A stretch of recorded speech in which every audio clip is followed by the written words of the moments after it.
My name is Christina Gamoda, and sometime this year I attended a meeting where a poem was being talked about, and I did not know what this poem was all about. And with the poem, there was a very simple red puppy that I was very familiar with, but yet I could not understand what the connection was. So I decided to do a little bit of research, and as I did the research, I became very much interested in doing something with it.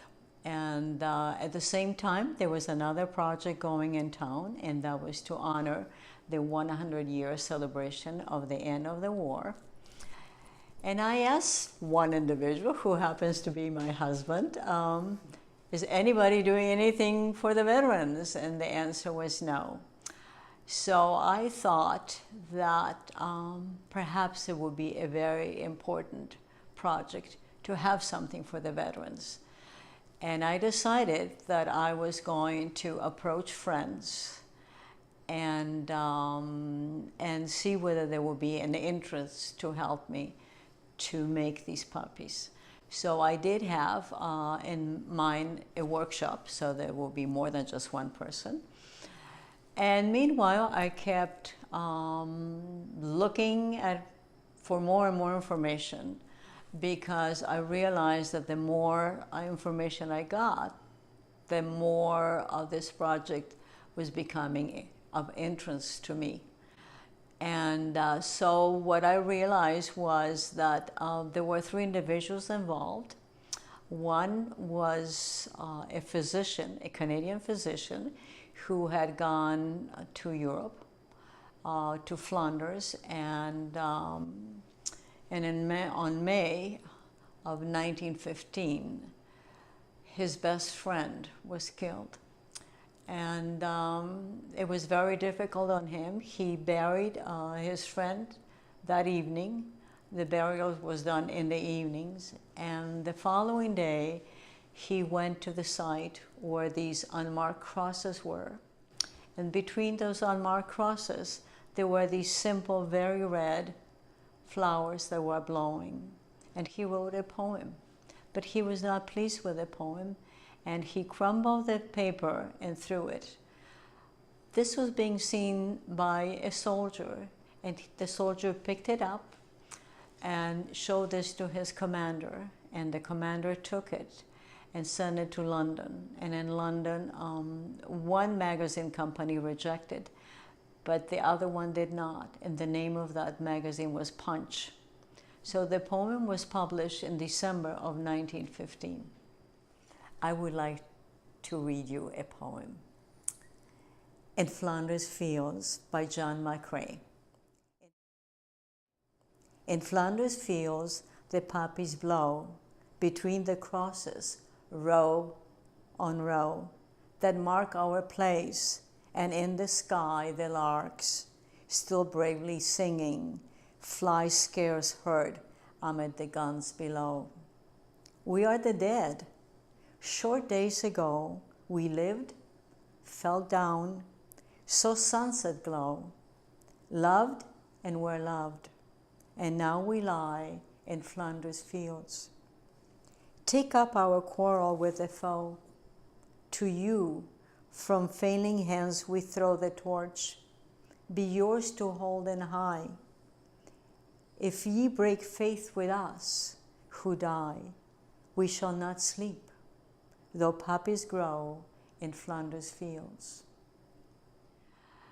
At the same time, there was a woman in this country by the name of Moina Michaels, who had visited Europe. And as a matter of fact, she was in Flanders in 1914. She had relatives who lived there, and she also was in France. And she saw the war, the ugliness of the war. When she came back to the States, she was rather concerned what was going to happen to her students, because it would be the loved ones who probably would be going to war, including some of the parents. And nothing was happening because our president had not declared war. But when our president declared awards, she realized that she really wanted something special to do. And so she wanted to enlist, but she was over 40 years old, and she was too old to go to Europe. So she decided, she did not give up. She decided to see what else she could do. And she took a leave of absence from her teaching from the University of Georgia and went to New York. The University of Columbia had given space in their basement for a room that will be used for those who were going to war, to stop by, talk, etc. It was kind of a social affair. And so she became very much involved with that, helping others as much as she could. She was a very good listener. She understood the war, and she understood what they had to face. Many of these were young men who really did not understand, and she was not going to tell them. That the day of November 9th, 1918, there was an international conference in the evening, and sometime in the morning a soldier came to her office and left on her desk an issue of a magazine called Ladies' Home Journal with a marked page. When she came back, she saw that, and she turned to that page and she saw a poem that she was very familiar with, called In Flanders Fields. She read the poem, but the last 6 lines made a tremendous impact on her. She said that she heard voices, and she decided to express her feelings by writing them down, which became her poem. And this is the poem that Moina Michaels was inspired to write after she read the poem In Flanders Fields. We shall keep the faith. Oh, you who sleep in Flanders Fields, sleep sweet to rise now anew. We cut the torch you threw, and holding high, we keep the faith with all who died. We cherish too the poppy red that grows on fields where valor's led.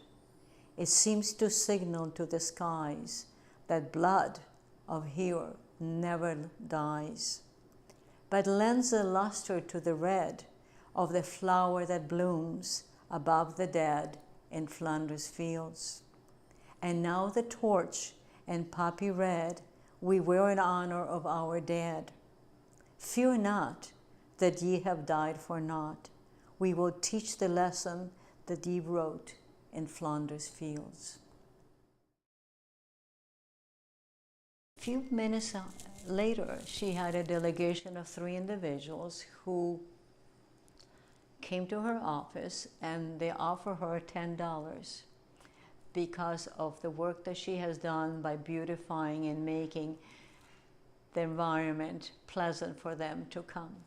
And she decided that she was going to use that money and buy the puppy that had so much meaning now to her. And she did. She went to many stores. They didn't have it, but one store did. The name was Wanamaker's, which was a store that was created in Philadelphia and then later on came to New York. And that evening, she shared those 4-petal, very red puppies, and these ones were made out of silk and not out of paper. A few days later, as we know, it was the end of the war. So this happened on November 9th, and November 11th, as we know, it was declared the end of the war.